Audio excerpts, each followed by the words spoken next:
बाकी भी करेंगे डबल डबल काम। ठाकुर जी सर समोर सामने देखिए, सामने देखिए।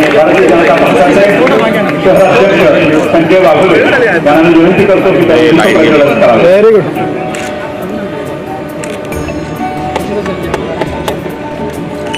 किसी बहन का हाथ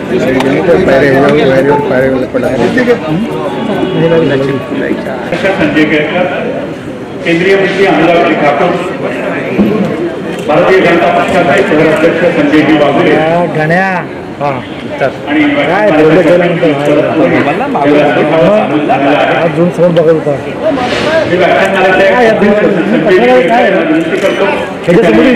व्याख्यानमालेसाठी आजचे प्रमुख वक्ते अनुराग ठाकूर यांचं पुष्पगुच्छ शाल आणि फळांची पडली देऊन स्वागत करावं। काय हे लग्नाचा फोटो काढायचे का? अध्यक्ष संजय केळकर यांना विनंती करतो की त्यांनी अनुराग ठाकूर यांची फळांची पडली स्मृतिचिन्ह, रामाची मूर्ती, शाल आणि फळांची पडली देऊन स्वागत करावे।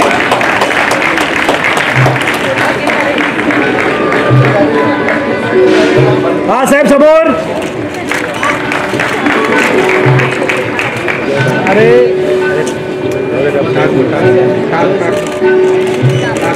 संजय केळकर विनंती करतो की त्यांनी औचित्यपूर्ण अशी कोदंडधारी रामाची मूर्ती त्यांना हा सर बघलं साहेब समोर। जय श्रीराम। व्याख्यानमालेचे अध्यक्ष संजय केळकर यांना विनंती करतो की त्यांनी भारतीय जनता पक्षाचे शहराध्यक्ष संजयजी वाघुले यांचं शाल आणि फळांची पडली देऊन स्वागत करावे।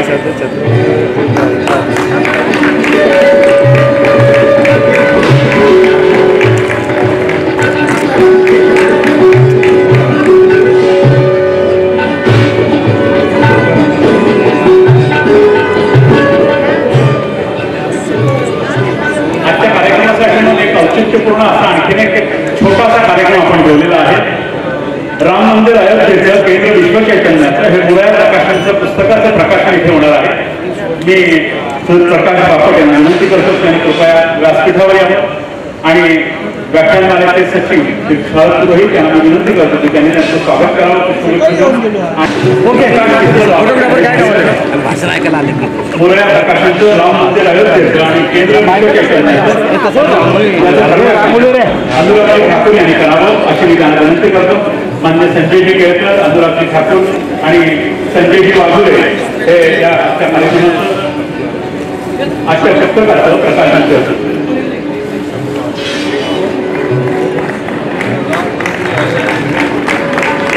हा सर समोर।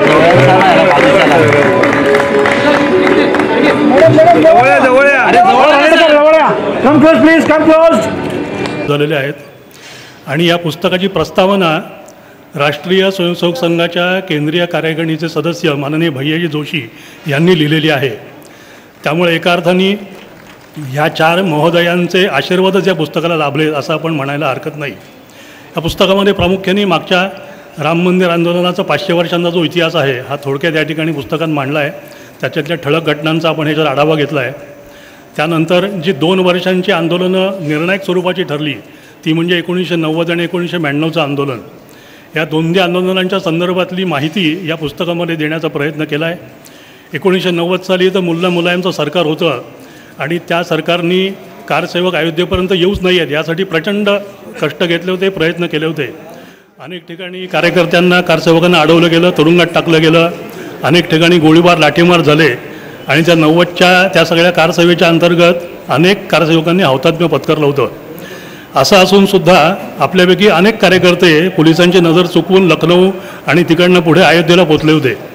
त्यामुळे अशा अतिशय बिकट आणि कठीण परिस्थितीमध्ये अयोध्येपर्यंत पोचलेल्या 2 कार्यकर्त्यांचे प्रातिनिधिक स्वरूपातले अनुभव आपण या पुस्तकामध्ये दिलेले आहेत। एक अनुभव आहे माननीय प्रदीपजी पराडकर यांचा आणि दुसरा अनुभव लिहिला आहे डोंबिवलीचे आयुर्वेद विशारद डॉक्टर कौस्तुभ गदरे यांचा। या दोघांचे प्रातिनिधिक स्वरूपातले अनुभव या पुस्तकामध्ये आहेत।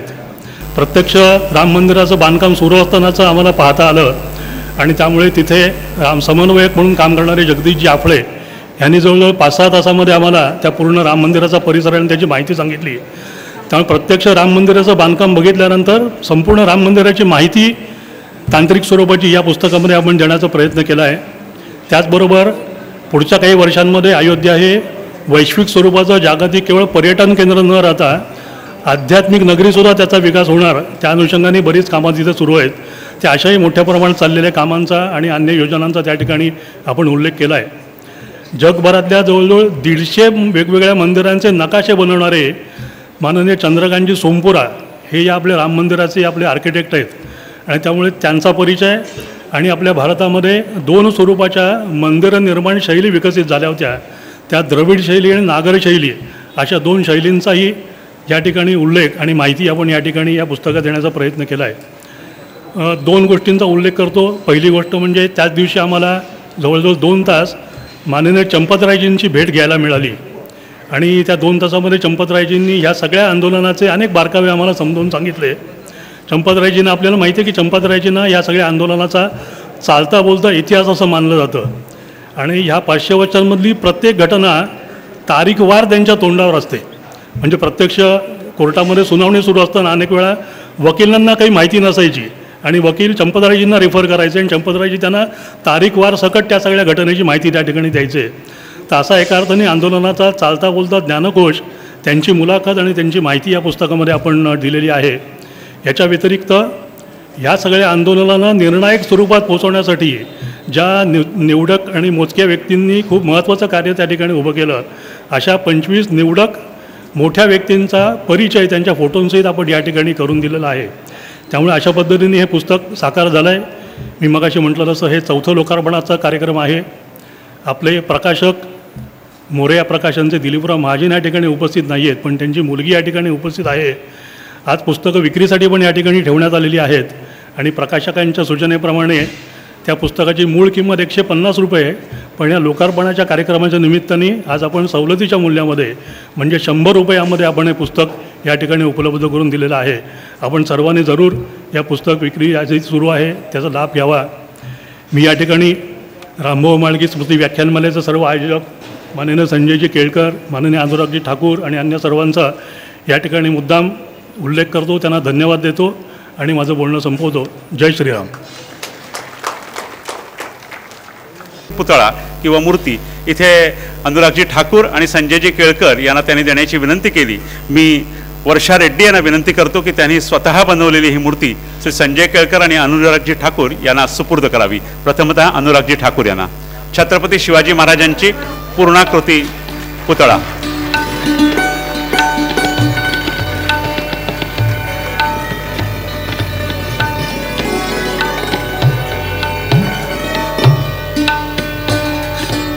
संजयजी केळकर यांनाही वर्षा रेड्डी मॅडम आपली शिवाजी महाराजांची प्रतिकृती देतील.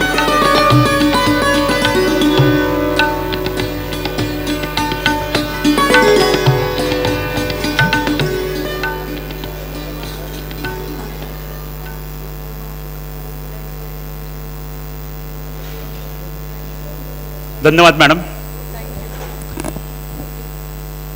37 वर्षाच्या व्याख्यानमालेला सातत्यानं हजेरी लावल्यानंतर 38व्या वर्षी आपण सगळेजण तितक्याच अगत्यानं उपस्थित राहिलात, याबद्दल तुमचे मी प्रथमतः मनपूर्वक स्वागत करतो आणि व्याख्यानमालेचे अध्यक्ष ठाण्याचे लोकप्रिय आमदार संजयजी केळकर यांना विनंती करतो की त्यांनी आपले प्रास्ताविकपर मनोगत व्यक्त करावं. संजयजी केळकर.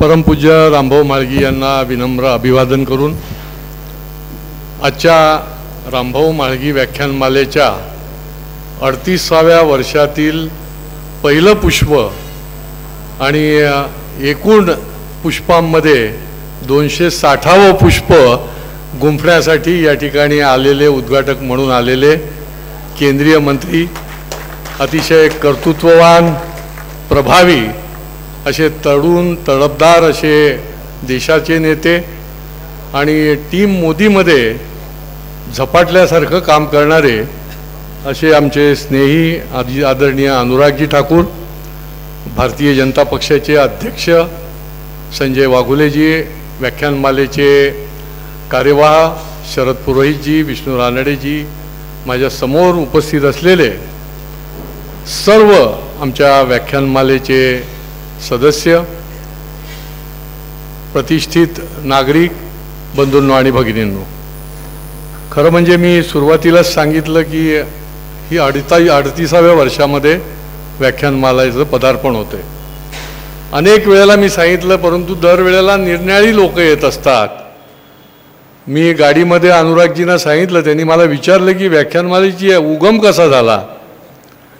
आणि मग मला 38 वर्ष मी मागे गेलो आणि मी त्यांना सांगितलं की असेच आम्ही तरुण त्यावेळेला करिअर गायडन्सचं शिबिर घेऊन मुरबाडला गेलो होतो ग्रामीण भागामध्ये, की तिथल्या तरुणांना निरनिराळ्या करिअर गायडन्सचे चार्ट दाखवून त्यांना निरनिराळ्या प्रकारची काय काय आपल्याला शैक्षणिक वाटा आहेत ते दाखवावं.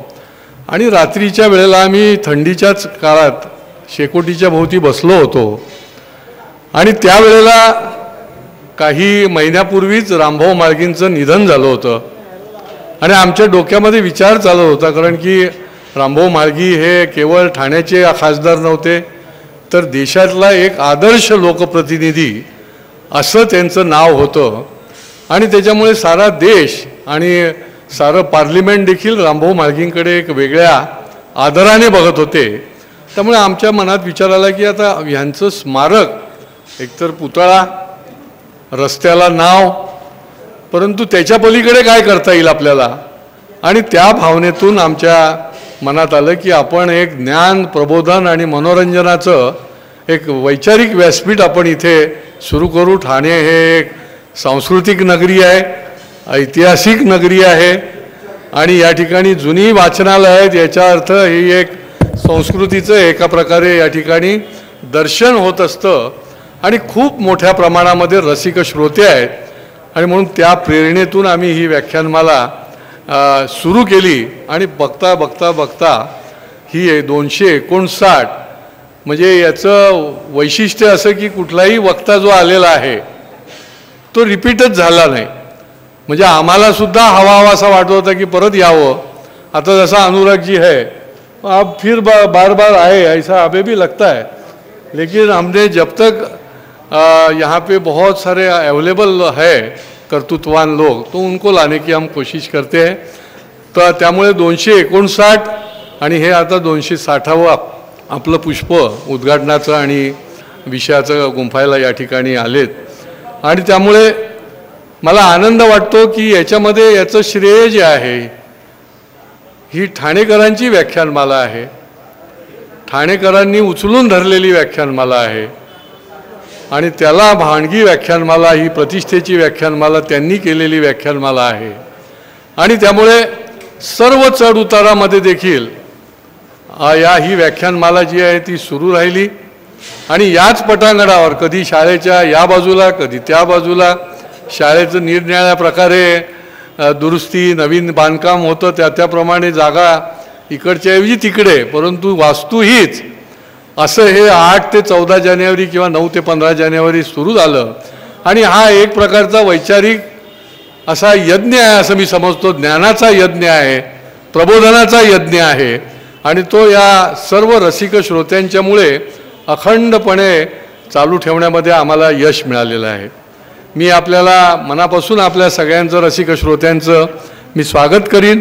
आणि नेहमीच्या प्रमाणेच आपण दर दिवशी विविध विषयाचे विविध तज्ज्ञ असे वक्ते या ठिकाणी आणलेले आहेत. उद्याच आपण शिवराज्याभिषेकाला 350 वर्ष झाली म्हणून छत्रपती शिवाजी महाराज जे आपला देव आहे, आराध्य दैवत आहे, त्यांच्यावर आपण व्याख्यान द्यायला शेट्टेजींना बोलवलेलं आहे. अध्यात्मावर विषय, आरोग्यावर विषय आहे, विविध प्रकारचे विषय घेऊन आपण रामभाऊ म्हाळगी व्याख्यानमाला ही 15 तारखेपर्यंत सुरू ठेवलेली आहे. आजचा विषय जो आहे तो सर्वत्र 22 जानेवारीची सगळेजण वाट बघत आहेत. परत कधी दिवाळी साजरी करू आपण.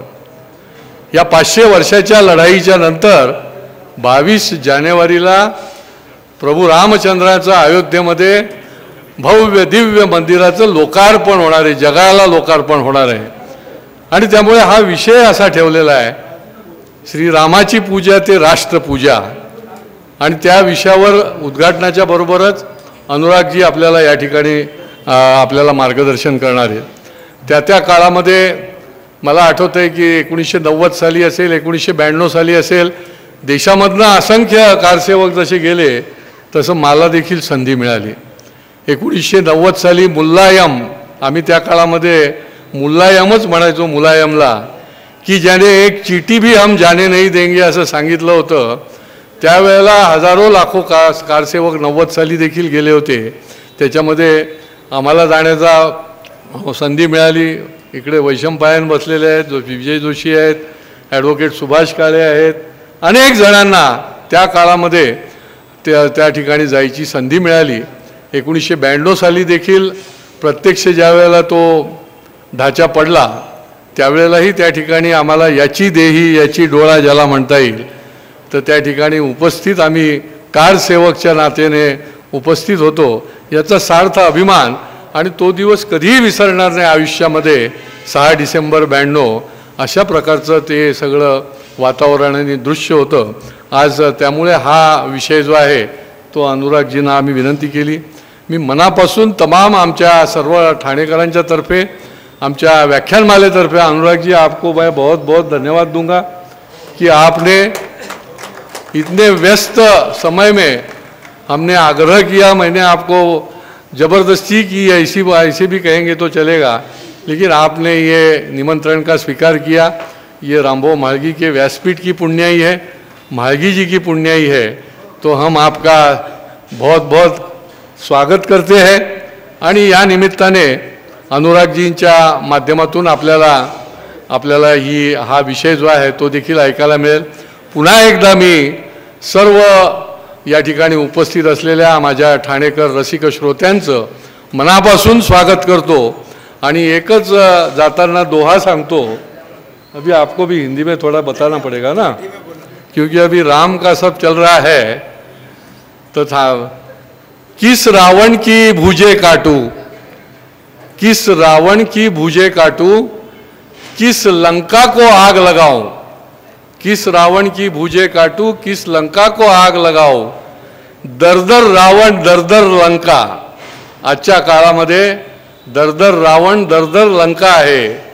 तो इतने राम कहाँ से लाओ.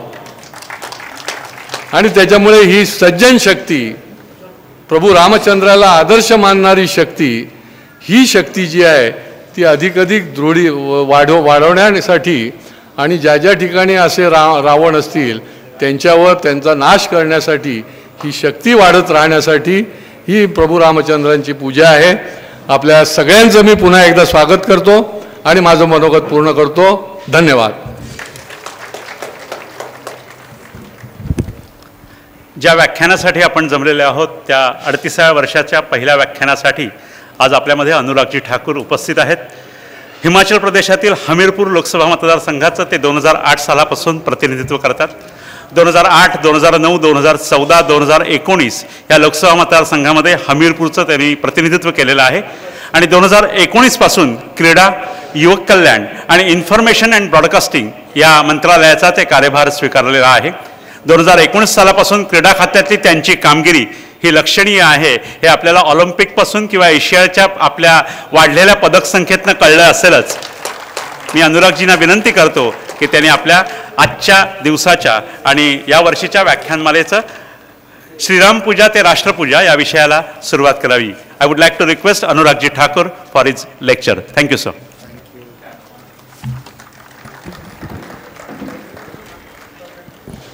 बड़े भाई और माननीय आमदार आदरणीय संजय केलकर जी,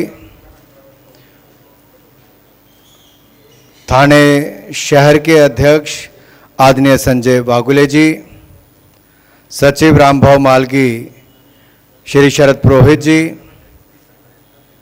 आदरणीय विद्याधर जी, उपस्थित सभी महानुभाव, आदर के योग्य मेरे सभी भाई और बहनों और मीडिया से आए हुए मेरे प्रिय मित्रों, मैं क्षमा चाहूँगा, मराठी में नहीं बोल पाऊँगा, लेकिन हिंदी में प्रयास करूँगा कि न्याय कर सकूँ जिस काम के लिए मुझे बुलाया गया है.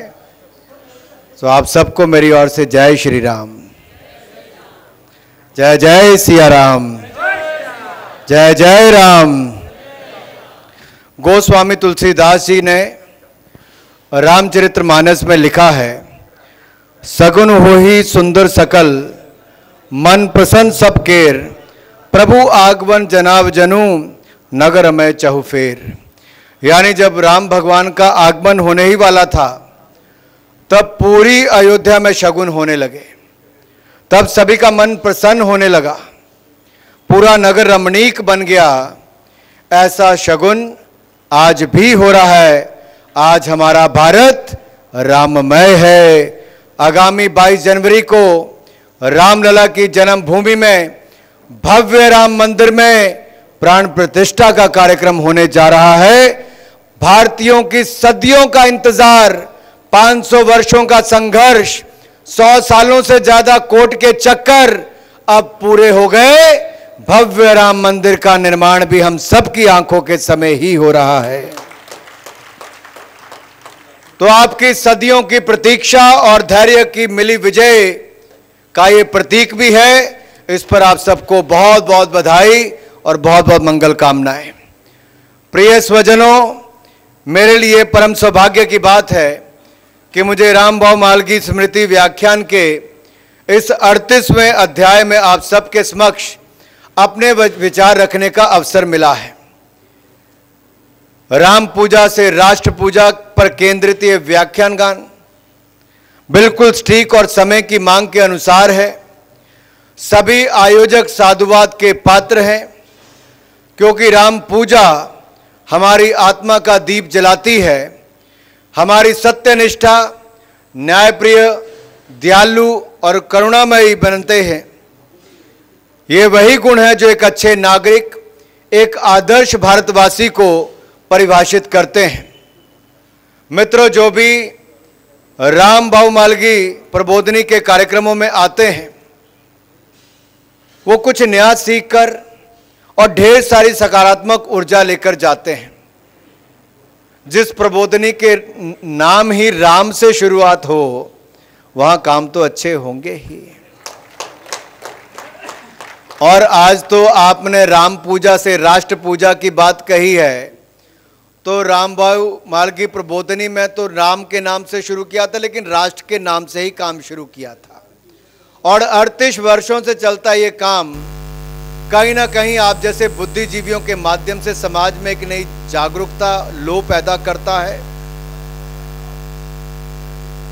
मेरे मीडिया के मित्रों से अनुरोध है, 2 लोग इस तरफ आ जाएंगे, 2 लोग इस तरफ आ जाएंगे, तो पिछले लोगों को मैं देख पाऊं। तो मैं ऐसा थोड़ा कर लेता हूं, बस ऐसे। ठीक है वैसे। इसलिए सर्वप्रथम तो मैं आप सबको नमन, वंदन और अभिनंदन करना चाहूंगा कि आपने पिछले 38 वर्षों से निर्विरोध इस राष्ट्र की चेतना को जागृत करने का महान अनुष्ठान आप कर रहे हैं। और राष्ट्र पूजा का आपका ये तरीका मुझे तो बहुत अच्छा लगा। मैं भी चाहूँगा, आपने यहाँ पर रामभाऊ मालगी के नाम से शुरू किया है, तो मैंने अपने वहाँ पर संघ के एक बहुत वरिष्ठ प्रचारक थे राम सिंह ठाकुर जी, हमने उनकी याद में एक ऐसा शोध संस्थान बनाया है जो आज जिला हमीरपुर में पूरे समाज ने, पूरे देश के लिए एक रिसर्च के लिए एक बहुत अच्छा अनुष्ठान बना है। तो जहां अच्छा काम वहां राम का नाम। मैं इस अवसर पर हम असंख्य भारतवासियों के प्रेरणापुंज, हमारे पथ प्रदर्शक, आधुनिक भारत को एकात्म मानववाद का दर्शन देने वाले पंडित दीनदयाल उपाध्याय जी के भावपूर्ण नमन करता हूं, क्योंकि ये उन्हीं के पवित्र विचारों की ज्योति है जो रामभाऊ मालगी प्रबोधनी को और हमारे कर्तव्य पथ को सदैव प्रज्वलित करती रही है। पंडित जी के साथ साथ मैं हमारे आदरणीय रामभाऊ मालगी जी को सत सत नमन करता हूं, जिन्होंने अपना संपूर्ण जीवन राष्ट्र और धर्म संस्कृति के जागरण हेतु समर्पित कर दिया। ये उनके, हमारे असंख्य कार्यकर्ताओं के पुण्य का ही प्रताप है कि आज हम सभी ऐसे कार्यक्रमों का आयोजन करते हैं और सब दिल के साथ इसके साथ जुड़े हैं। और आने वाली पीढ़ियों को भी मैं यही कहूँगा, अभी तो 38 वर्ष हुए हैं, मुझे दिख रहा है कि जब 100 साल भी होंगे तो शायद ये पंडाल, ये पूरा स्थान छोटा पड़ जाएगा, ऐसी संख्या हमारे साथ जुड़ती जाएगी। मित्रों, आज हमारा भारत जब अमृत काल में है, क्योंकि आज़ादी के 75 वर्ष को प्रधानमंत्री ने कहा है हमारी अमृत काल से स्वर्णिम काल की यात्रा है। स्वर्णिम काल हमारा आएगा जब भारत सन 2047 में आज़ादी के 100 वर्ष तो बनाएगा ही, साथ में हमारा भारत विकसित राष्ट्र का संकल्प भी अपना पूरा कर लेगा।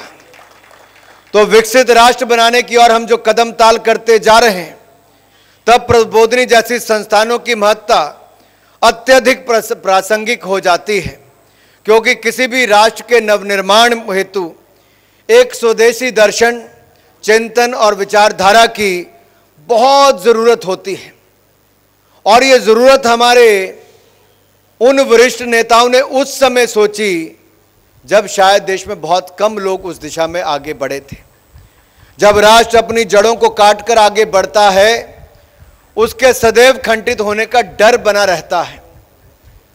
सैकड़ों वर्षों के मुगल साम्राज्य के अधीन हमने देखा, अंग्रेजों के शासन ने हम भारतवासियों को अपनी जड़ों से दूर कर दिया था। हमारी संस्कृति और सभ्यता में व्यसन रूपी गंदगी की मिलावट कर दी थी। 1947 में जब देश आज़ाद हुआ, तब उस समय के नेतृत्व, क्योंकि नेतृत्व हमें पंडित नेहरू जी का मिला, उनके पास स्वदेशी चिंतन और विचारधारा का अभाव था। उनके पास भारत की सत्ता तो आ गई थी, लेकिन राम राज्य की परिकल्पना से पूर्ण भारतवासियों के ऊपर शासन करने में वो अक्षम थे। शायद वो सोच नहीं थी। उनके पास विचारधारा के नाम पर सिर्फ पाश्चात्य विचारधाराएं और चिंतन के नाम पर सिर्फ विदेशी चिंतन की बहुलता थी। उस दौर के भारत के राजनीतिक क्षेत्र में स्थापित दल तो यहाँ तक सोचते थे कि हम राष्ट्र थे ही नहीं, अंग्रेजों ने ही हमको राष्ट्र बनाने का काम किया, ऐसा वो लोग सोचते थे कुछ राजनीतिक दल। मित्रों, ये पश्चिमी सोच वाले जो राजनीतिक चिंतन ने मानव को सेकुलरवाद, व्यक्तिवाद, समाजवाद और साम्यवाद की विचारधाराएं दी हैं। जब भारत स्वतंत्र हुआ, स्वतंत्र भारत का नेतृत्व भी इन्हीं वादों में भारत की भविष्य खोज रहा था। मगर आप गौर से देखेंगे तो पाएंगे कि मानव एक तरह देखने की पाश्चात्य दृष्टि खंडित है। उनका व्यक्तिवाद समाजवाद का दुश्मन है तथा समाजवाद व्यक्तिवाद का शत्रु है। ये प्रकृति पर मानव की विजय चाहते हैं। ये सेकुलरवाद को अपनाकर अपने सार्वजनिक जीवन को अध्यात्म से काट लिया।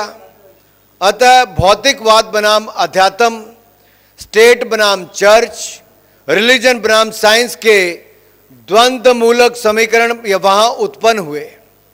लेकिन भारत में ये परंपराएं पहले कभी नहीं रही। भारत के लोग सदैव भारत की एक प्राचीन एवं सनातन राष्ट्र मानते आए हैं और आगे भी मानते रहेंगे। चाहे देश के एक हिस्से में कुछ लोग ऐसे स्वर लेकर अपने ऐसे वक्तव्य देते हों कि हम सनातन को जड़ से मिटा देंगे, मैं उनको कहना चाहता हूं मुगल राज में भी ऐसे आए जो सनातन को जड़ से मिटाना चाहते थे। अंग्रेजों के शासन में भी ऐसे आए जो सनातन को जड़ से मिटाना चाहते थे। उनकी जड़ें हिल गई, वो जड़ से खत्म हो गए। सनातन था, सनातन है और सनातन सदा रहेगा। मित्रों, यही कारण है कि पंडित दीनदयाल उपाध्याय जी ने इस सोच में हस्तक्षेप करते हुए यह सवाल खड़ा किया कि जब हमने पाश्चात्य साम्राज्यवाद को नकार दिया, तब हमारी ये क्या मजबूरी है कि ये जो वेस्टर्न विचार है उनके वादों का हम अनुगमन करें। ये पंडित दीनदयाल उपाध्याय जी ने इस पर सवाल खड़ा किया और इसीलिए पंडित जी मतलब जवाहरलाल नेहरू नहीं, पंडित दीनदयाल उपाध्याय जी ने सनातन संस्कृति से प्रेरणा लेते हुए बताया कि हमारे यहाँ व्यक्ति बनाम समाज नहीं, वरन व्यक्ति और समाज की एकात्मता का विचार है। ऐसे ही दीनदयाल जी ने एकात्म मानवतावाद के रूप में भारत के अपने स्वदेशी विचार के रूप में 60 के दशक में प्रस्तुत किया। उन्होंने बताया कि हमारे यहाँ मानव बनाम प्रकृति नहीं, वरन मानव के साथ प्रकृति की एकात्मता का विचार है। भौतिक बनाम अध्यात्म नहीं, वरन इसकी एकात्मकता का विचार है। मित्रों, आज मानव अपने को अकेला मानकर अपनी सामाजिक संस्थाओं से युद्ध कर रहा है। चाहे परिवार, जाति, वंश, पंचायत, सबको अपना दुश्मन मान रहा है। समाजवाद के नाम पर तानाशाहियों का सृजन कर रहा है। विकास के नाम पर प्रकृति से युद्ध कर रहा है। पर्यावरण का विनाश कर भयानक विभीषिकाओं को आमंत्रित कर रहा है। अध्यात्म का निषेध कर भोग इंद्रियों का गुलाम बन रहा है। सुख की खोज में दुख कमा रहा है तथा आनंद की अवधारणा से अपरिचित रह रहा है। ये सब विदेशी चिंतन को विचार बनाकर किए या विदेशी विचार को अपना लेने के कारण का नतीजा है। और ये क्यों हुआ? मित्रों, प्रभु श्री राम एकात्म मानवतावाद के महानायक हैं, क्योंकि आज का आपने टॉपिक ही ऐसा दिया है, राम पूजा से राष्ट्र पूजा। तो राम भगवान के जीवन से हमें बहुत कुछ सीखने का अवसर मिलता है। प्रभु राम एकात्म मानववाद के महानायक हैं। रामायण सिर्फ एक कहानी नहीं बल्कि जीवन जीने की एक कला है। राम सिर्फ आदर्श पुरुष नहीं, आदर्श जीवन है। उनकी पावन गाथा राष्ट्रों से राष्ट्र रक्षा, स्वार्थ से त्याग, अंधकार से प्रकाश तक मार्ग प्रशस्त करती है। उनकी नज़र में कोई भेदभाव नहीं, धर्म, जाति, संप्रदाय, रंग, सब ये इसमें नहीं सोचते, सबको एक ही सूत्र में पिरोए हैं। और यही भारत की आत्मा है। इसलिए हमारा लक्ष्य राम राज्य को स्थापित करना है और राम राज्य पर आधारित समावेशी राष्ट्र का निर्माण करना है। और अगर आप सबको भी लगता है राम राज्य का निर्माण होना चाहिए, तो मैं आपको विश्वास दिलाता हूं, हम राम की पूजा भी करते हैं, राष्ट्र की भी पूजा करते हैं और आत्मनिर्भर भारत से विकसित भारत बनाने का संकल्प भी पूरा करके देंगे, इस बात का विश्वास दिलाते हैं। क्योंकि राम राज्य की जो पूजा करते हैं, जो भगवान राम की पूजा करते हैं, राम राज्य बनाने की सोच रखते हैं, उसी तरह हम उस राष्ट्र में मिट्टी की, पहाड़ों की, नदियों की, यहां तक कि श्रमिकों की भी पूजा करते हैं। आपने देखा होगा, चाहे कर्तव्य पथ बना, काशी विश्वनाथ बना या अन्य भव्य इमारतों से लेकर मंदिरों का निर्माण किया गया। जहां जहां हमारे श्रमिक भाई बहन थे, प्रधानमंत्री मोदी जी ने कहीं उनके चरण धोए, कहीं सफाई कर्मियों के चरण धोए, कहीं उन श्रमिकों के साथ बैठकर उनका धन्यवाद, उनका अभिनंदन किया। ये बदलते भारत की और नए भारत की तस्वीर है। और यही दिखाता है कि एक और हम श्रमिकों का मान सम्मान करते हैं। तो पिछले 10 वर्षों में नरेंद्र मोदी जी ने अपनी हर दिवाली कहीं और नहीं, देश के वीर सैनिकों के बीच में बॉर्डर में जाकर मनाई है, जो देश को सुरक्षित रखते हैं। मेरे भाई और बहनों, देश की पहली सरकार बनाने वाले पंडित जवाहरलाल नेहरू जी के समय जीप घोटाला हुआ, तो उसके बाद इंदिरा जी से लेकर राजीव गांधी जी तक बोफोर्स घोटाला हुआ। सोनिया गांधी, राहुल गांधी जी की सरकार आते आते अगस्ता वेस्टलैंड से लेकर ना जाने कितने घोटाले हुए। इन्होंने देश की सुरक्षा से जुड़े हुए विषयों पर भी देश के लिए चिंता नहीं की, बल्कि वहां पर भी कहीं ना कहीं लूट का काम, भ्रष्टाचार का काम किया। लेकिन आज सोच बदली है। कांग्रेस जो 10 सालों में हमारे देश के जवानों को एक भी बुलेट प्रूफ जैकेट नहीं दे पाई, जहां 2 लाख बुलेट प्रूफ जैकेट देनी थी, हम इसमें ताली वाला काम नहीं भाई, उन्होंने दी नहीं, ताली वाली बात आगे आएगी। अभी कांग्रेस ने जो 10 साल में नहीं किया, क्योंकि वो कमीशन ढूंढती रही यहां नरेंद्र मोदी जी की सरकार आई तो उन्होंने मात्र 4 सालों में आत्मनिर्भर भारत को आगे बढ़ाते हुए make in India bullet proof jacket 2 lakh से ज्यादा देकर दी। और वो जो 10 साल में नहीं कर पाए, हमने वो किया। आज हम यशस्वी प्रधानमंत्री मोदी जी के नेतृत्व में हमारा राष्ट्र फिर से सजीव हो रहा है, हमारी चेतना का पुनर्जागरण हो रहा है। और इसलिए हम सदैव कहते हैं, Bharat is not developing, it is redeveloping. मित्रों, हमने कभी ऐसा सोचा है कि आखिर भारत में ऐसा क्या था जिसने भारत समाज को लोकतंत्र के साथ बांधे रखा? जबकि हमारे साथ आजाद हुए, चाहे हमारे पड़ोसी मुल्क को देख लें या आसपास लगते ऐसे कई देशों को देख लें, उन देशों में लोकतंत्र रेत की तरह बिखर गया है। नाम का लोकतंत्र वहां पर है। इसका उत्तर है भारत के लोगों की अंतरात्मा में समाहित सनातन सभ्यता और संस्कृति, और इस अंतरात्मा में परमात्मा है प्रभु राम। ये प्रभु श्री राम के राम की ही हमारी ये सोच और ये देन है, जिसने सदैव हमें अपने नीति निर्धारण को लोकतांत्रिक बनाए रखने के लिए सदा प्रेरित किया है और शक्ति दी है। आज हम संपूर्ण विश्व में हिंसा फैलती देख रहे हैं। दुनिया के किसी हिस्से में देखोगे, कहीं स्कूलों में शूटिंग हो रही है, कहीं मॉल में शूटिंग हो रही है, कहीं जाति धर्म के नाम पर झगड़ा हो रहा है, तो कहीं पर 2 देशों के बीच में युद्ध छिड़ा है। तब भी भारत वासुदेव कुटुंबकम की राह दिखा रहा है। तो इसके प्रेरणा स्रोत अगर कोई है तो हम सबके दिलों में बसने वाले प्रभु राम हैं, हम सबके राम हैं। और कोविड काल में भी वसुदेव कुटुंबकम के इस सोच को और इस संकल्प को आगे ले जाते हुए, जहां देश को तो 220 करोड़ वैक्सीन मुफ्त में दी ही, दुनिया के 157 देशों को वैक्सीन मैत्री के अंतर्गत कोविड वैक्सीन देने का काम किसी ने किया तो हमारे देश भारत ने किया है। तो हम लोग केवल कहते नहीं, उसको जीते भी हैं। मित्रों, आज हमें सौभाग्य मिला है कि भव्य राम मंदिर बनता देख पा रहे हैं। जो दृश्य आप इतनी सरलता से देख पा रहे हैं, उसे साकार करने में लाखों लोगों का बलिदान है। कोठारी बंधुओं के बारे में आपने सुना होगा, कलकत्ता से 2 भाई, उनकी जान चले गई। गुप्ता परिवार ने अपना इकलौता कमाई करने वाला परिवार का सदस्य खो दिया। उन्होंने ये नहीं देखा कि उनका बलिदान क्या होने वाला है। सबने प्रभु राम की सेवा के लिए अपना जीवन तक त्याग कर दिया।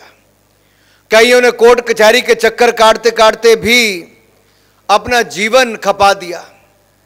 राम मंदिर का निर्माण और राम का अनुसरण ही उन्हें कृतज्ञ राष्ट्र की सच्ची श्रद्धांजलि है। मेरे भाई और बहनों, 1986 में अयोध्या में विवादित ढांचे का जब ताला खुला तो कर्नाटक में मुख्यमंत्री रामकृष्ण हेगड़े थे, तमिलनाडु के मुख्यमंत्री एम.जी. रामचंद्रन थे और आंध्र प्रदेश के मुख्यमंत्री एन.टी. रामा राव थे।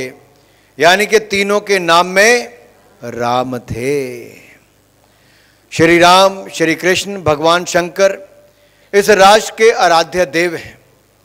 इन्हें प्रांत, भाषा और संप्रदाय, राजनीतिक प्रतिबद्धता और दलों के दायरे से ऊपर उठकर देखा जा सकता है।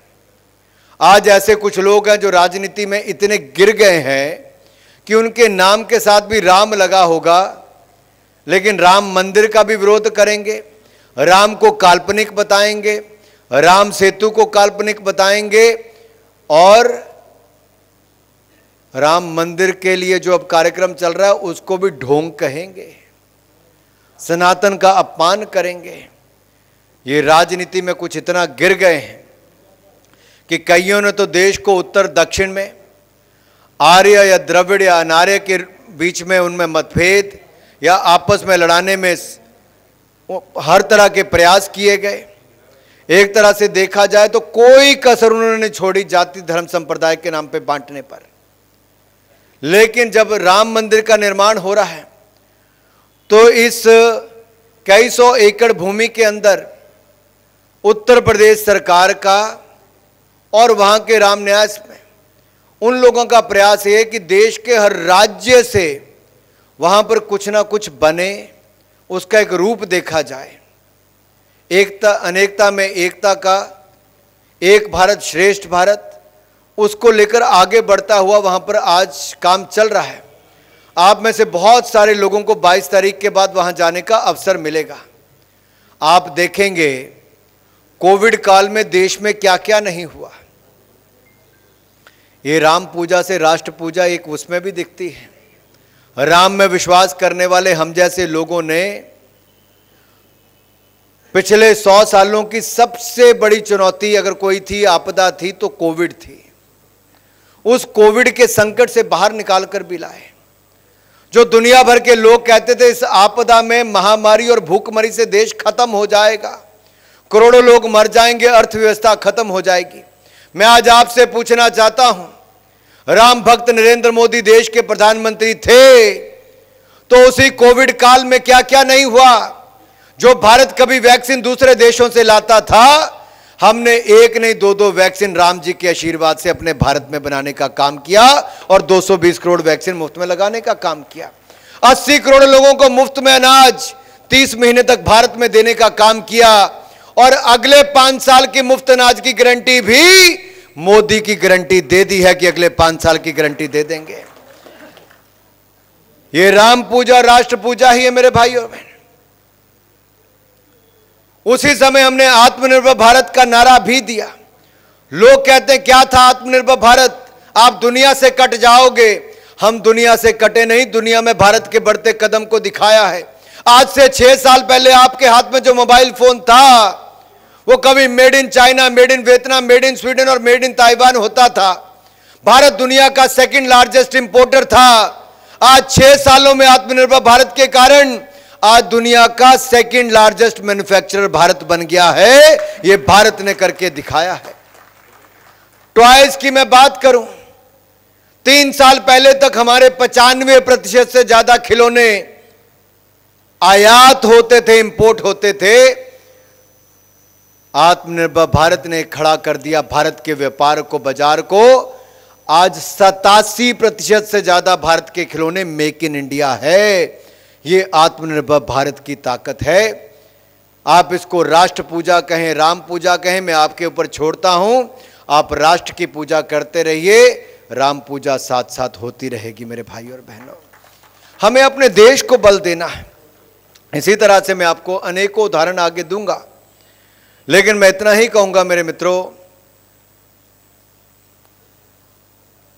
कि भारतीय लोकतंत्र एक राजनीतिक व्यवस्था है जो मूलतः राजनीतिक पार्टियों के बदौलत चलती है।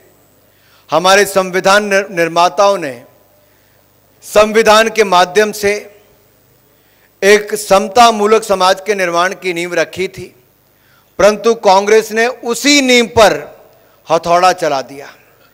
उन्होंने समानता का चोला ओढ़कर देश को तुष्टीकरण की राजनीति के जंजाल में धकेल दिया।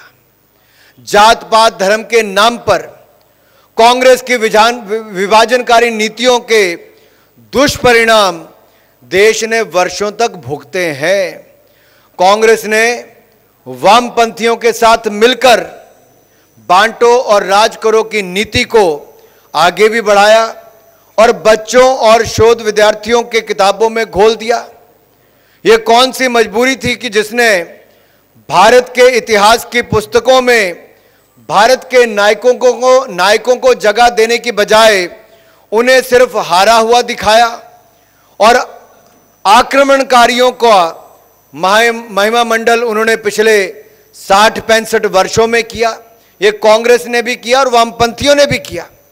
क्यों आजादी के 70 वर्षों के बाद भारत में जब सत्ता परिवर्तन होता है, नरेंद्र मोदी जी की सरकार आती है, तब जाकर न्यू एजुकेशन पॉलिसी आती है, आपकी स्थानीय भाषा को महत्व दिया जाता है, क्यों तब जाकर हम उस विषय को लेकर भी वापस प्रश्न चिन्ह खड़ा करते हैं जब वो लोग कहते हैं भारत में कि राम काल्पनिक है, हम उस पर भी प्रश्न चिन्ह खड़ा करते हैं। भाई और बहनों, आज अगर हम राम की बात करते हैं तो ये कहते हैं कि हम राजनीति करते हैं। भारतीय जनता पार्टी ने अगर अटल जी और अडवाणी जी के समय से लेकर मोदी जी के समय तक हमने केवल इसको वोट बैंक की राजनीति के लिए नहीं, हमारी विचारधारा की लड़ाई थी। हमने केवल राम जन्मभूमि के लिए लड़ाई लड़ी ही नहीं, उसको निर्णायक रूप में लाकर खड़ा भी किया है। इस कोविड काल में ही शिलान्यास किया भी और अब उद्घाटन करने का काम भी हमारे समय ही हो रहा है। यह असंभव था। अगर आप कर्तव्य पथ देखेंगे दिल्ली में, ये कोविड काल के समय बना। भारत मंडपम देखेंगे, कोविड काल के समय बना। यशोभूमि देखेंगे, कोविड काल के समय बना। भारत में नई पार्लियामेंट बनी तो कोविड काल के समय बनी। और भव्य राम मंदिर का निर्माण भी हुआ तो कोविड काल के समय हुआ। काशी विश्वनाथ से लेकर, मैं आपको कुछ उदाहरण और देना चाहता हूं। जो लोग कहते हैं कि आस्था के केंद्र, मैं कहना चाहता हूं मेरे भाई और बहनों, विकास भी विरासत भी, आस्था भी अर्थव्यवस्था भी। और उसका कुछ उदाहरण देके बताना चाहता हूं। भव्य और दिव्य सोमनाथ धाम, भव्य और दिव्य काशी विश्वनाथ धाम, भव्य और दिव्य केदारनाथ धाम, भव्य और दिव्य महाकाल लोक धाम और भव्य और दिव्य अयोध्या धाम में भव्य राम मंदिर का निर्माण करने का काम भी हमने ही किया है। यह केवल आस्था के केंद्र नहीं, यहां पर आर्थिक गतिविधियों को भी देखोगे तो कम से कम 5 से 8% टूरिस्ट बढ़ा है। रोजगार स्वरोजगार के अवसर बढ़े हैं। यहां पर आधारभूत ढांचा भव्य एयरपोर्ट से लेकर रेलवे स्टेशन से लेकर 4 लेन 6 लेन हाईवे बने हैं। घाटों की साफ सफाई से लेकर जहां अतिक्रमण थे उनको साफ करने का काम किया गया। लाखों लोगों को रोजगार स्वरोजगार के अवसर बने हैं। बौद्ध सर्किट से लेकर करतारपुर कॉरिडोर को देखेंगे और गुरुद्वारा हेमकुंड साहिब के रोपवे तक देखेंगे। ये सारे काम पिछले 5-7 वर्षों में हुए हैं। लेकिन अगर कोई इसको केवल धर्म के चश्मे से देखेगा तो मैं इतना कहूंगा, ये विरासत भी और विकास भी है। और ये मोदी सरकार ने करके देखा है। विपक्षी गठबंधन हमेशा पिछले 60-65 वर्षों में अगर आप देखोगे, अगर इन्होंने वो सारे काम कर दिए होते तो हमें पंडित दीनदयाल उपाध्याय जी के अंत्योदय के उस सपने को साकार करने का शायद अवसर नहीं मिलता। 2014 तक देश की 65% आबादी खुले में शौच करने जाती थी, यानी कि उनके पास टॉयलेट नहीं था। देश की आधी से ज्यादा आबादी लकड़ी जंगल से लेने जाती थी, तब चूल्हा जलाती थी। देश में मात्र 3 करोड़ घरों में नल से जल आता था। देश के 50% के लगभग लोगों के पास अपना बैंक अकाउंट नहीं था। आप मुंबई में हैं, आप थाने में हैं, आपको ये बड़ा शहर है, हो सकता है लगता हो कि कौन सी बड़ी बात है।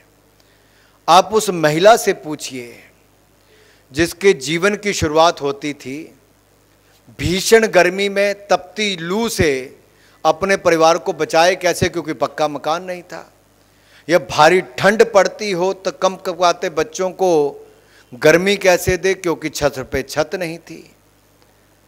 जिसके लिए समस्या ये खड़ी होती थी कि 4 किलोमीटर दूर जाके पहले शौच करने जाना पड़ता था और अपने आप को सुरक्षित कैसे रखें। फिर कुछ घंटे लगते थे लकड़ी लाने के लिए, कुछ घंटे लगते थे पानी लाने के लिए, लाइन में लगने के लिए। जिसके पास अपना बैंक खाता नहीं था वो तो घर में पैसे रखे कि या साहूकार से ले।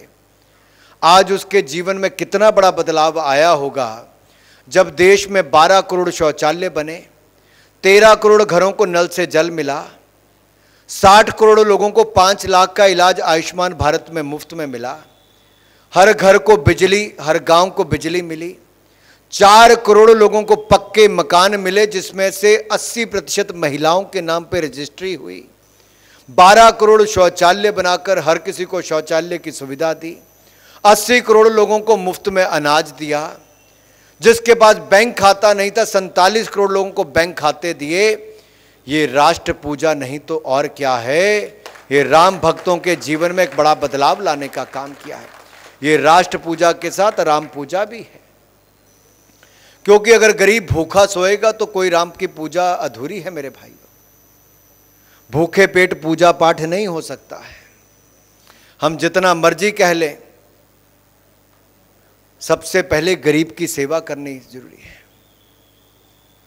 और मोदी जी ने कहा था कि मेरे लिए शौचालय निर्माण ज्यादा जरूरी है। कहा था नहीं कहा था, क्योंकि उससे करोड़ों लोगों के जीवन में बड़ा बदलाव आता है। और बहनों ने उसको इज्जत घर का नाम दिया।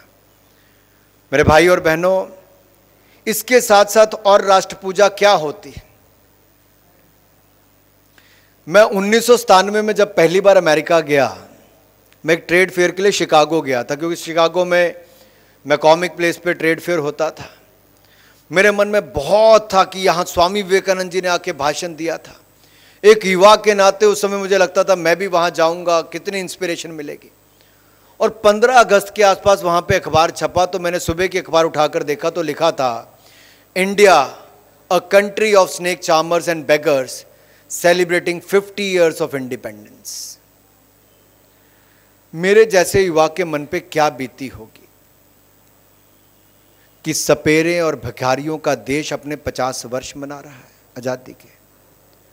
मेरा दिल ही टूट गया, मेरा मन इतना खट्टा हुआ अमेरिका से कि आप कल्पना नहीं कर सकते। कि माना हमारे देश में चुनौतियां हैं, माना उस समय से पहले की सरकारें, नेहरू जी, इंदिरा जी और राजीव जी अपनी झोली फैलाकर दुनिया भर में जाते थे, वैक्सीन दे दो, अनाज दे दो, पैसा दे दो, तो मांगने का ही काम होता था, तो छवि भी वैसी ही बन गई थी। लेकिन उसके बाद क्या बदला 2 वर्षों में, मैं आपको बताना चाहता हूं। अटल जी की सरकार बनी, जो शायद अमेरिका ने नहीं सोचा था, दुनिया के देशों ने नहीं सोचा था। पोखरण में न्यूक्लियर विस्फोट करके दिखा दिया, भारत भिखारियों का और सपेरों का देश नहीं, परमाणु शक्ति बन गया है मेरे भाई और बहनों। छवि बदल गई भारत की बाहर। और जब 2 वर्षों के बाद में तब वहां पर गया, इकोनॉमिक सैंक्शंस लगी हुई थी, लेकिन दुनिया का नजरिया बदल गया था कि दुनिया में उभरती हुई शक्ति के रूप में भारत को देखना शुरू किया। ये आईटी पार्क्स जो आज आप देखते हो, इन्फोसिस, विप्रो से लेके बाकी बड़ी कंपनियों को, टीसीएस को, जो हजारों करोड़ के मुनाफे कमाती, किसने आधार रखा? अटल बिहारी वाजपेयी जी ने। ये प्रधानमंत्री ग्रामीण सड़क योजना से लेकर सर्व शिक्षा अभियान की बात कर लें, नेशनल हाईवेज की बात कर लें, चारों तरफों से जोड़ने का काम किसने रखा? अटल बिहारी वाजपेयी जी ने। यह भारतीय जनता पार्टी है जिसने सुशासन से लेकर विकास की बात की, गुड गवर्नेंस की बात की। हमने विकास के नाम पर वोट मांगा, कांग्रेस ने जात पात संप्रदाय के नाम पर वोट मांगा। हमने 2014 में आकर भी 1984 से लेकर 2014 तक 30 वर्षों में कोई पूर्ण बहुमत से नहीं जीत पाया था। मोदी जी गुजरात के मॉडल को लेकर आए और देश ने कहा हमें भ्रष्टाचारी सरकार नहीं चाहिए, हमें मोदी का विकास मॉडल चाहिए, राष्ट्र पूजा चाहिए हमें। और 2019 में बड़ी चुनौती एक और थी कि 5 वर्षों में हमने जो किया, हम उसको लेकर जनता के सामने गए थे। और 2014 से ज्यादा वोटों के साथ हम 2019 में जीते हैं। और 2019 से लेकर 2024 तक मैं इतना ही कहना चाहता हूं भाई और बहनों, जो हमने अपने घोषणा पत्र में आज तक कहा था कि ट्रिपल तलाक से निजात दिलाएंगे, धारा 370-35A हटाएंगे, भव्य राम मंदिर का निर्माण कराएंगे, वो सारे वायदे पूरे किसी ने किए तो नरेंद्र मोदी जी की सरकार ने किए हैं। ये राष्ट्र पूजा है। उस मुस्लिम बहनों को जिनको ट्रिपल तलाक से निजात सऊदी अरेबिया से लेकर पाकिस्तान तक मिल गई थी, लेकिन भारत में नहीं मिली थी, क्योंकि कांग्रेस का मुस्लिम तुष्टीकरण चल रहा था। अपने देश में रामलला को भव्य राम मंदिर बनाने के लिए 75 साल का इंतजार करना पड़ा आजादी के बाद, क्योंकि कांग्रेस का मुस्लिम तुष्टीकरण चल रहा था। धारा 370-35A से मुक्ति दिलाने का काम इसलिए नहीं हो पाया क्योंकि नेहरू जी ने एक राज्य की जिम्मेदारी ली थी, जम्मू कश्मीर की और वहां पर बेड़ा गर्क करके चले गए, जिसके कारण 45,000 लोगों की मृत्यु आज तक हुई। बाकी पूरे देश में 553 रियासतों को, प्रिंसली स्टेट्स को एक सूत्र में पिरोकर भव्य भारत के लिए और भारत के उज्जवल भविष्य की नींव किसी ने रखी थी तो सरदार वल्लभ भाई पटेल ने उस समय रखी थी। मेरे भाई और बहनों, काश वो एक और राज्य उनके जिम्मे लग गया होता, वो राष्ट्र पूजा का अवसर उनको उस समय मिल गया होता तो शायद 45,000 लोगों की मृत्यु ना होती। लेकिन मैं बदलाव बताता हूं क्या होता है। क्या है राष्ट्र पूजा? 2011 में मैं जब युवा मोर्चा के राष्ट्रीय अध्यक्ष के नाते कश्मीर में फौजियों पर पथराव हो रहा था, 2000 सैनिक घायल हो गए थे, कश्मीर को स्वायत्तता देने की बात कांग्रेस की उस समय की सरकार कर रही थी, AFSPA armed forces special powers act को बदलाव करने की बात करते थे और फौजियों के हितों की कोई रक्षा नहीं करते थे, तब मैंने कलकत्ता से कश्मीर की यात्रा की थी, हाथ में तिरंगा झंडा लेके कि तिरंगे के झंडे के नीचे आओ, फौजियों को बचाएंगे, कश्मीर को बचाएंगे, कश्मीर को भारत का अभिन्न अंग बनाए रखेंगे। मेरी उस हजारों किलोमीटर की यात्रा में लाखों युवा जुड़े और क्या किया कांग्रेस ने? हमारे शरीर तोड़ दिए, शरीर हाथ पैर तोड़ दिए, जेलों में डाल दिया कि अपने देश के कश्मीर में लाल चौक पे मैं तिरंगा झंडा नहीं फहरा पाया। मेरे साथ साथ अरुण जेटली जी, सुषमा स्वराज जी को जेल में डाल दिया 25 जनवरी 2011 को कि तिरंगा झंडा हम लाल चौक पर ना फहरा सके। लेकिन हमने संकल्प लिया था, उसको सिद्धि की ओर लेकर गए। 5 अगस्त 2019 को धारा 370-35 को मोदी सरकार आई तो सदा सदा के लिए खत्म करके असली राष्ट्र प्रेम दिखाया है, राष्ट्र सेवा करने का काम, राष्ट्र पूजा करने का काम किया है।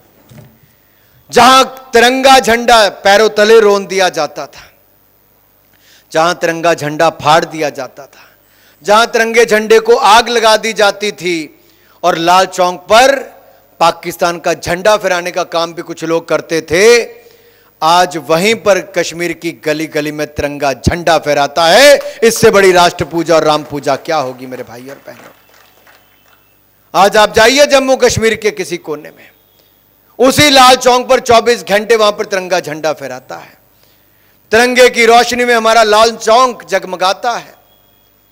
और यही नहीं, इससे बड़ी राष्ट्र पूजा क्या होगी मेरे भाई और बहनों कि जब दुनिया का कोई देश वो नहीं कर पाया जो चंद्रमा के साउथ पोल पर चंद्रयान मिशन की सफलता को करके हमारे देश के वैज्ञानिकों ने दिखाया है। तिरंगा झंडा वहां भी लहराया है। ये हमारे वैज्ञानिकों की बहुत बड़ी उपलब्धि नहीं तो और क्या है। आज आदित्य L1 सोलर मिशन दुनिया के गिने चुने देशों में भारत है। चंद्रमा हो, सूर्य हो, अंतरिक्ष हो, भारत नई ऊंचाइयां कर रहा है। ये राष्ट्र पूजा है। लेकिन विरोध किस बात का किया कांग्रेस ने? यह कहा कि चंद्रयान मिशन की सफलता पर शिव शक्ति पॉइंट नाम क्यों रखा है? आप में से किसी को विरोध है शिव शक्ति के नाम से भाई? हाँ या ना तो बताओ। मैंने कहा कोई बुद्धिजीवी ऐसा हो जिसको विरोध हो। लेकिन कांग्रेस ने जवाहर पॉइंट रखा, वो उनको पसंद था। कोई एयरपोर्ट, कोई रेलवे स्टेशन, कोई गली का नाम गांधी परिवार के नाम पे रख दिया। लेकिन अगर शिव शक्ति के नाम से रखा जाए, राम के नाम से रखा जाए तो कांग्रेस उसका विरोध करती है। मेरे भाई और बहनों, आज ये बदलता भारत है कि अगर दुनिया के बड़े बड़े देश आज भारत की ओर एक उम्मीद के साथ देखते हैं। मोदी जी पिछले साल जब एक यात्रा पर गए और एक बड़ी कॉन्फ्रेंस थी, उस कॉन्फ्रेंस से पहले पापुआ न्यू गिनी देश गए तो वहां के प्रधानमंत्री ने उनके पांव छू के उनको अभिनंदन किया। इटली की प्रधानमंत्री ने मोदी को दुनिया का सर्वाधिक लोकप्रिय नेता कहा। दुनिया भर के सर्वेस में पिछले 4 सालों से मोदी जी दुनिया के सर्वाधिक लोकप्रिय नेता हैं। ऑस्ट्रेलिया के प्रधानमंत्री ने कहा मोदी इज द बॉस, और अमेरिका के राष्ट्रपति ने यहां तक कह दिया कि मेरे यहां तो पोप आए थे तब भी शायद व्हाइट हाउस में इतने लोग नहीं आए जितने भारत के प्रधानमंत्री से मिलने व्हाइट हाउस लोग आए हैं। तो राम के इस देश में राम भक्तों के लिए इससे बड़े सम्मान की बात क्या होगी कि हमारे राष्ट्र का मान सम्मान भी बढ़ रहा है और राष्ट्र पूजा, इससे बड़ी बात हमारे लिए और क्या। और यही नहीं मित्रों, कभी हमारा खेलों में नाम कहीं नहीं होता था। आज आप देखिए Tokyo Olympics, para Olympics, deaf Olympics में हमने आज तक के भारत के सबसे ज़्यादा मेडल जीते। फिर हम थॉमस का 72 साल में कभी नहीं जीते थे, हमने उसमें भी नंबर 1 आए। कॉमनवेल्थ गेम में 28 गोल्ड तो 61 मेडल जीतकर हमने नया रिकॉर्ड बनाया। तो वर्ल्ड बॉक्सिंग चैंपियनशिप में 4 महिला खिलाड़ी हमारी वुमेन वर्ल्ड चैंपियन बनी। तो वहीं पर टोक्यो इसमें एशियन गेम्स में हमने पिछली बार 70 मेडल जीते थे। मैंने इस बार कहा इस बार 100 पार, तो भारत ने 107 मेडल जीतने का कीर्तिमान भी स्थापित किया। पैरा गेम्स में 111 मेडल जीते। ये भारत के बढ़ते कदम हैं। अब इसको आप किसी रूप में ले, मैं तो इसको राष्ट्र पूजा ऐसे मानता हूं। हर व्यक्ति का योगदान ये राष्ट्र की पूजा ही है। कोई खिलाड़ी मेडल जीत के कर रहा है, मीडिया का मित्र देश की उपलब्धियों को दुनिया में बता रहा है। आज तो दुनिया मान गई है कि पिछले 2 सालों में भारत दुनिया की सबसे तेजी से बढ़ने वाली अर्थव्यवस्था थी। इस साल भी दुनिया भारत की सबसे तेजी से बढ़ने वाली अर्थव्यवस्था होगी और अगले 3 साल भी भारत ही दुनिया की सबसे तेजी से बढ़ने वाली अर्थव्यवस्था होगी। तो ये हमारे लिए इससे बड़ी बात और क्या है। हम 10वें नंबर की अर्थव्यवस्था थे 2014 में, लेकिन आज सब राम भक्तों के कारण 10वें नंबर से बढ़कर उन अंग्रेजों को पछाड़ दिया जिन्होंने 200 साल हमारे ऊपर राज किया और अब 5वें नंबर की अर्थव्यवस्था बन गए। और राम भक्तों को मैं इतना कहना चाहता हूं, अगले 5 सालों में भारत दुनिया की तीसरी सबसे बड़ी अर्थव्यवस्था बन जाएगी। और जो राम का विरोध करते हैं, राष्ट्र का विरोध करते हैं, उनको इससे संतुष्ट फिर भी रहना पड़ेगा।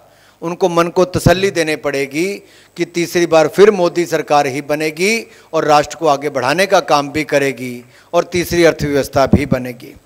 भाई और बहनों, सिर्फ इतना अंतर मैं बताता हूं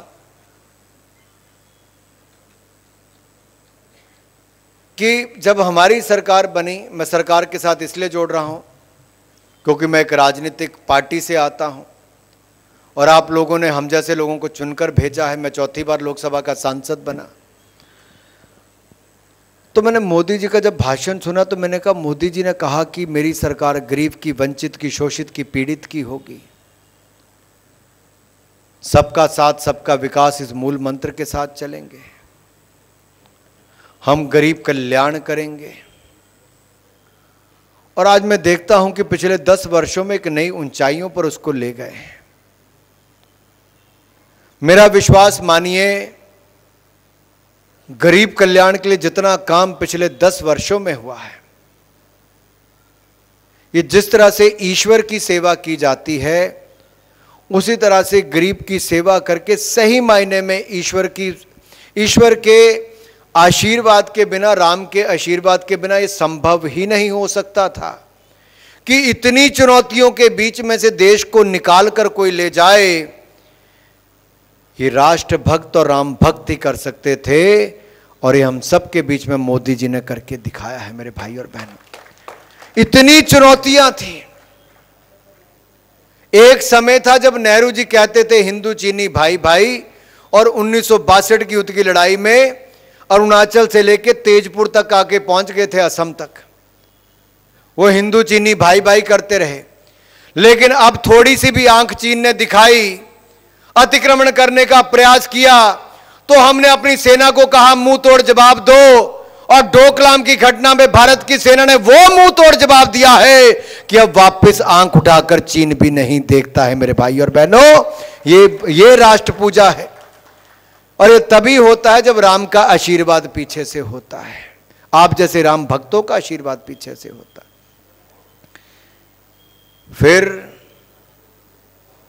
एक समय आया जब 26/11 का हमला यहीं पे मुंबई में हुआ था, और 26/11 के हमले में उस समय की सोनिया जी और मनमोहन सिंह की सरकार ने अपने मुख्यमंत्री के साथ एक फिल्म डायरेक्टर को भेज दिया कि देखो अगली पिक्चर कैसे बन पाए। लेकिन मोदी सरकार में आप 10 साल उठाकर देखिए और कांग्रेस के 10 साल को देखिए। मैं राष्ट्र पूजा की बात इसलिए कर रहा हूं कि उस समय कितने जर्मन बेकरी से लेके, पुणे से लेके, कर्नाटक से लेके, अयोध्या से लेके, कई अक्षरधाम से लेके कितने ही बम धमाके हुए थे नहीं हुए थे? क्या किसी को पकड़ा? क्या किसी को फांसी की सजा हुई? अगर वो राष्ट्र प्रेम, राष्ट्र पूजा होती तो शायद राष्ट्र और सुरक्षित होता। लेकिन जब से हम आए, अगर किसी ने ऐसा प्रयास किया कि देश में बम धमाका किया, 1-2 बार अगर ऐसी घटना हुई, तो राम भक्तों ने अपनी सेना को वो सब संदेश और निर्देश दे दिए कि सर्जिकल स्ट्राइक करके बता दिया कि घर में घुसकर मारेंगे, अपनी औकात में रहो, नहीं तो कहीं का नहीं छोड़ेंगे। मैं ये सब बातें सिर्फ इसलिए कर रहा हूं कि अटल जी ने अगर उस समय पोखरण विस्फोट किया था तो दुनिया को बताने के लिए भारत में वो शक्ति है।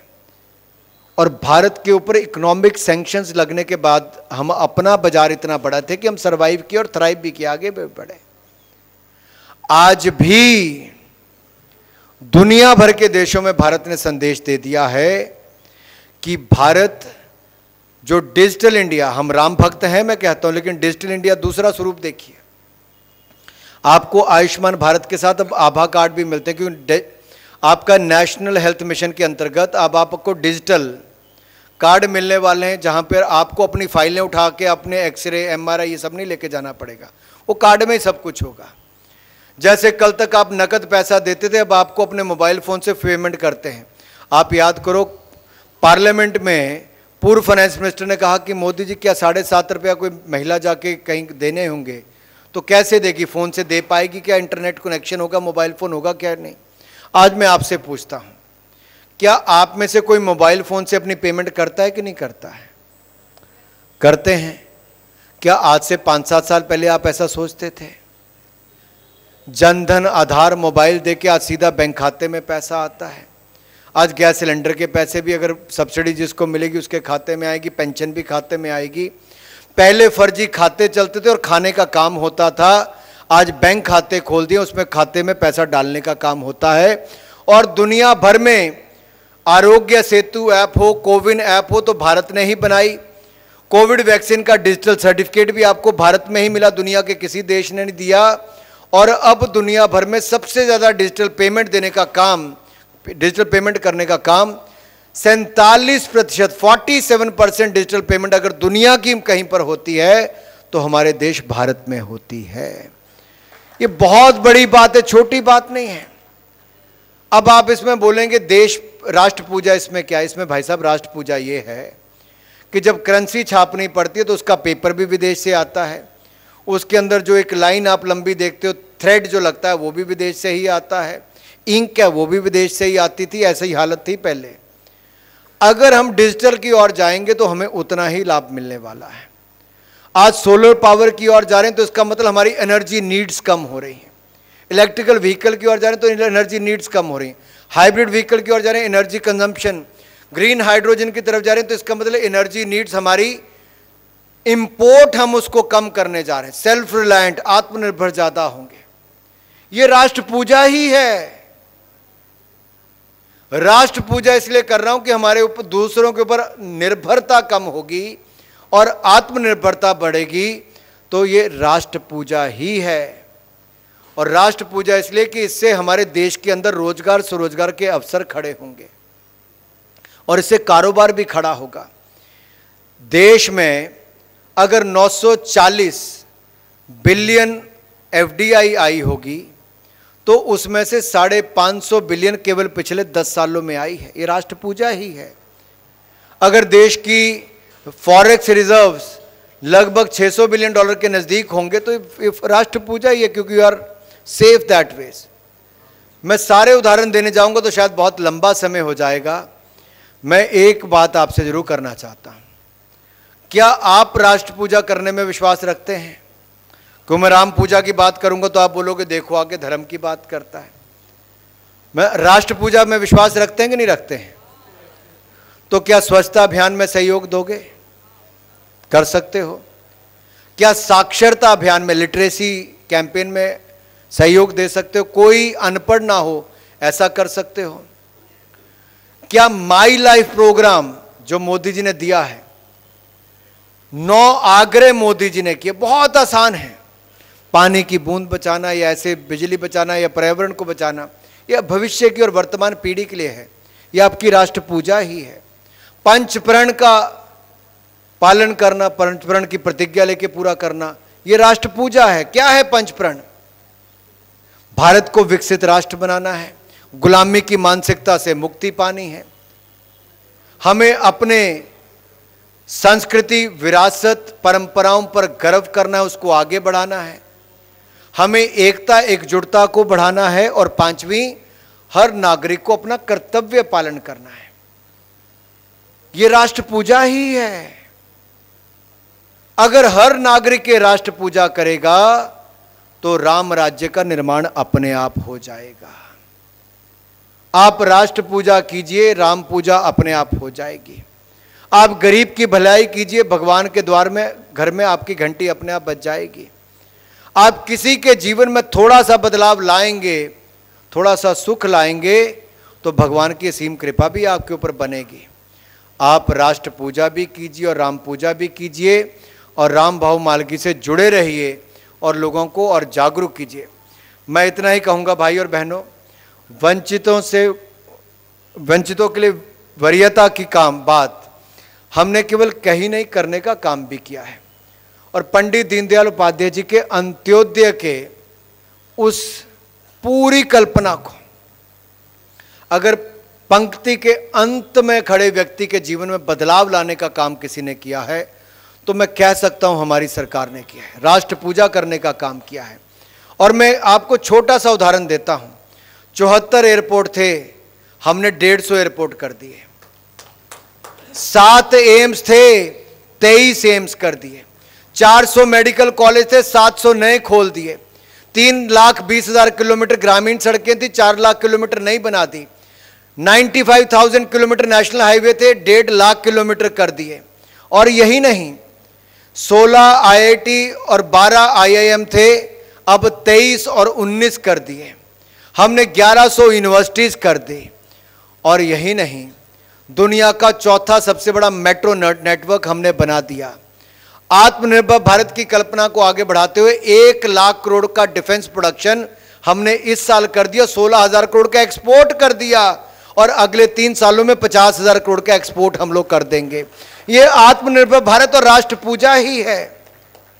मैं आपको सैकड़ों उदाहरण दे सकता हूं, हर आंकड़ा उंगलियों पर गिना सकता हूं, लेकिन मेरे आंकड़े गिनाने से कुछ नहीं होगा जब तक आप में से हर व्यक्ति इसका कहीं ना कहीं उल्लेख नहीं करता और अपने आप में वो गर्व की अनुभूति नहीं करता, अपने अंदर ये भाव पैदा नहीं करता कि हां, मेरा भारत बदल रहा है, मेरा भारत आगे बढ़ रहा है। हां, हम राम भक्त भी, हम राष्ट्र भक्त भी हैं। हां, हम सरकार की भी सुनेंगे, लेकिन अपना योगदान भी देंगे। हां, हम 9 आग्रह भी मानेंगे, पंचप्रण को भी मानेंगे, और आत्मनिर्भर भारत से विकसित भारत का निर्माण भी करेंगे। यही राष्ट्र पूजा है और यही राम पूजा भी है मेरे भाई और बहनों। तो आइए राष्ट्र पूजा से राम पूजा भी करें और राम पूजा से राष्ट्र पूजा की ओर आगे भी बढ़ें। आपने मुझे आकर अपनी बात रखने का अवसर दिया। मैं संजय भाई आपको और आपकी सारी टीम का बहुत बहुत धन्यवाद करता हूं। अगर लंबा हो गया तो उसके लिए क्षमा चाहता हूं। मैं कोई बुद्धिजीवी या वैसा प्रवक्ता नहीं, मैंने पहले मना किया था। मैं शुद्ध पॉलिटिकल कार्यकर्ता हूं, उसके लिए तो ठीक हूं। आंदोलन कर सकता हूं, सड़कों पर संघर्ष कर सकता हूं, सरकार की नीतियों को लागू कर सकता हूं, खेलों को आगे बढ़ा सकता हूं, युवाओं के बीच में जाकर कुछ कह सकता हूं। लेकिन आप जैसे बुद्धिजीवियों के बीच में आकर बोलने में मेरी टांगें कांप रही थी। कुछ गलती होगी तो क्षमा चाहता हूं, लेकिन माफ करेंगे। आप सबने सुना, आप सबका बहुत बहुत आभार। जय भारत, जय हिंद, जय महाराष्ट्र।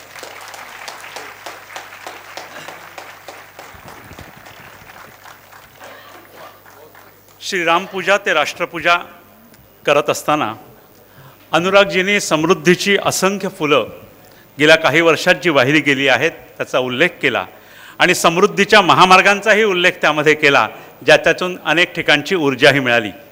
पण त्यापेक्षा सुद्धा खरं सांगायचं तर 22 जानेवारीला राम मंदिराचा ज्या दिवशी जीर्णोद्धार होणार आहे त्या दिवशी हे सगळं करत असताना किंवा त्याच्याकडे आपण फार उत्सुकतेने जात असताना त्याच वेळेला असंख्य भारतीयांच्या मनात अभिमानाची वाटावी असे लक्षद्वीप आपल्या मनात जे उजळले गेलेले आहेत ते जास्त महत्त्वाचे आहेत असं मला वाटतात. त्यामुळे अनुरागजी, तुमच्या ह्या संपूर्ण राष्ट्रपूजेमध्ये आम्हाला तुमच्या ऋणातच राहणं जास्त महत्त्वाचं वाटू शकेल. उद्याचं व्याख्यान आहे शिवभक्त श्री मोहन शेटे यांचं शिवरायांचा 8वा प्रताप. उद्या 10 जानेवारी रात्री ठीक 7:15 वाजता इथे होईल. यानंतर संपूर्ण वंदे मातरमसाठी मी डॉक्टर कीर्ती आगाशे यांना विनंती करतो आणि त्यानंतरच आपला कार्यक्रम संपेल.